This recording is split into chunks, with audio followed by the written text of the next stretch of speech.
घने जंगल में एक किशोरी को 3 बदमाशों ने बंधक बना लिया। वह न तो संघर्ष कर सकी, न ही मदद के लिए चिल्ला सकी, बस अपनी आंखों के सामने चाकू को लहराते हुए देखती रही। तभी आवाज सुनकर मां वहां पहुंची और बदमाशों की नीच हरकत पर उन्हें खरी खोटी सुनाई। ये देखकर लड़की ने राहत की सांस ली और अपनी मां के पीछे छिप गई। लेकिन उसे बिल्कुल अंदाजा नहीं था कि अपनी बेटी की जान बचाने के लिए मां ने घबराहट में एक बेहद अजीब वादा कर दिया।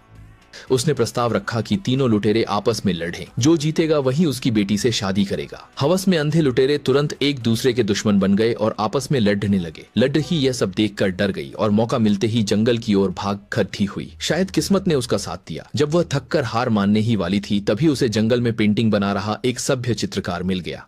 दयालु व्यक्ति को दया आ गई और उसने तुरंत आगे बढ़कर उस बेहाल लड्डेचकी को सहारा दिया। उसके मासूम और सुंदर चेहरे को देखकर उसने उसे अपनी गोद में उठाया और अपने स्टूडियो ले आया। जब लड्डेचकी को होश आया तो उसे वह भयानक घटना याद आ गई। वह उस अजनबी से बहुत डरी हुई थी, भले ही उसने उसकी जान बचाई थी। लड्डेचकी को घबराया हुआ देखकर उस व्यक्ति ने तुरंत सफाई दी कि वह बुरा इंसान नहीं है और उसे वहां आराम करने के लिए आश्वस्त किया।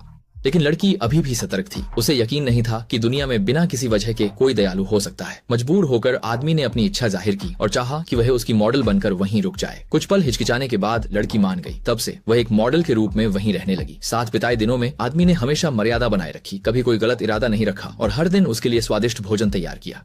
लड़की ने जीवन में पहली बार मानवीय संवेदना महसूस की और धीरे धीरे उसे उस आदमी से प्यार हो गया। लेकिन जब सब कुछ ठीक होने ही वाला था, एक जानलेवा संकट फिर से चुपचाप आ धमका।